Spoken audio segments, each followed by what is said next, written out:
Hello everyone! In today's video we want to show you how you can easily create similar looking information like order information, working places or inventory with Peakboard. How this is easily done, you see now.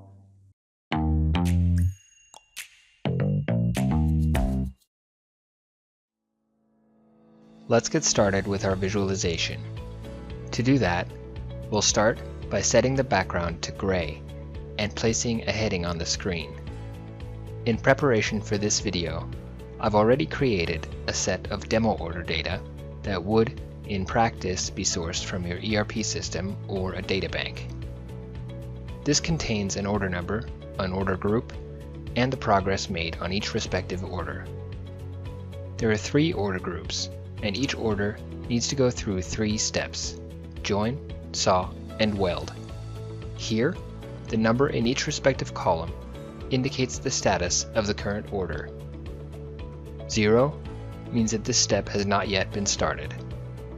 1 means that it's currently in progress, and 2 means that it's already been completed. Next, we'll create a checkbox that we'll later want to use to filter to a single order group. To ensure that we can use that filter, we need to set up the appropriate boolean. This will be set to true when the filter is activated and false when it isn't activated. For that, we'll still need to make the event scripts for the checkbox.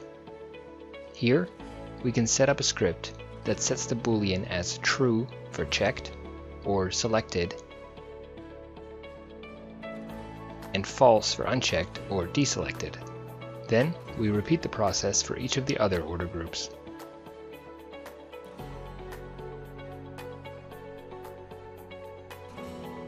Now, if a work group is selected or deselected, the corresponding boolean will be set to true or false.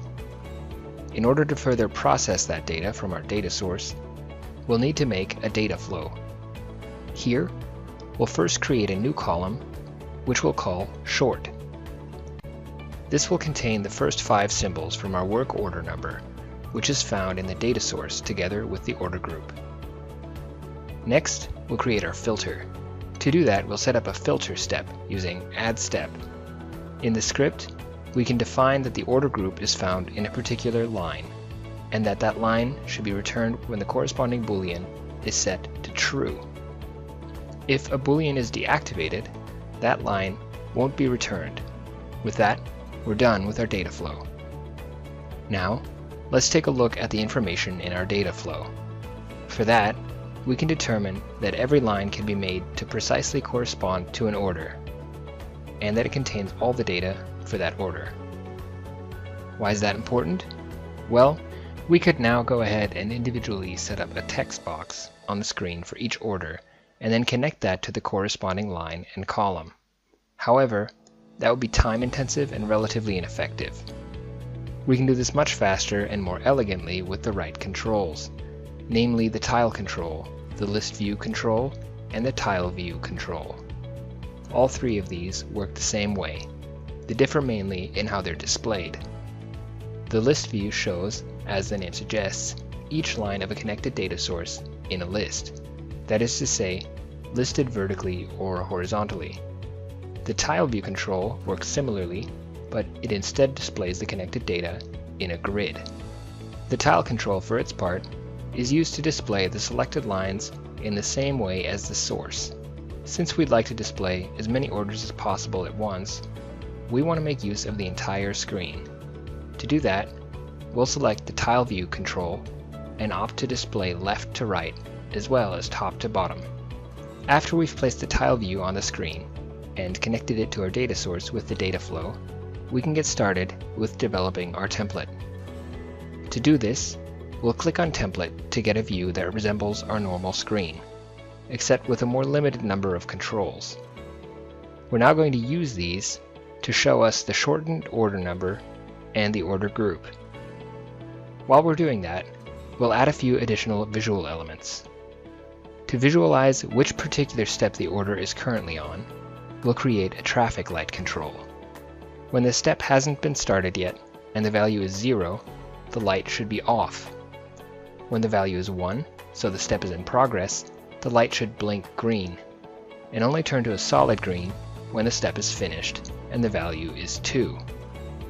To do that, we'll start by connecting the traffic light to the corresponding column.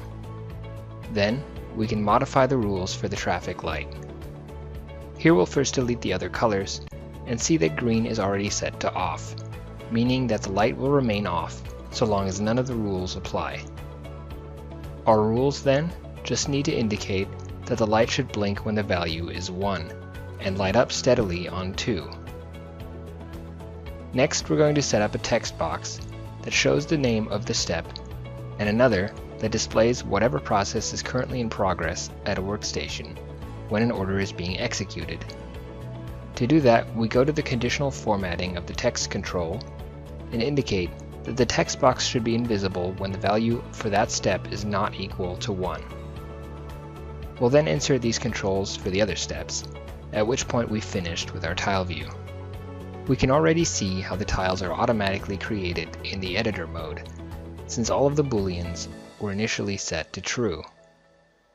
To make sure that the activation of each filter goes into effect immediately, we'll go into the editor and indicate that the data flow should be reloaded every time that a filter is selected or deselected. This way we can guarantee that each change will go into effect right away. With that, we're done with our visualization. By clicking on Preview, we can now start it and see that the orders shown are updated immediately every time that they're selected or deselected, and that the tile view only displays orders for which the filter is currently active. You can find this and many other templates on our templates portal, where you can also download them for free for your own use. Thanks very much for watching. If you have any questions about the video, or you're interested in Peakboard, you can contact us directly via our contact information in the description, or by leaving us a comment below. If you liked our video, we would love it if you'd give us a thumbs up. And if you want to make sure that you don't miss our next videos, make sure to subscribe to our channel.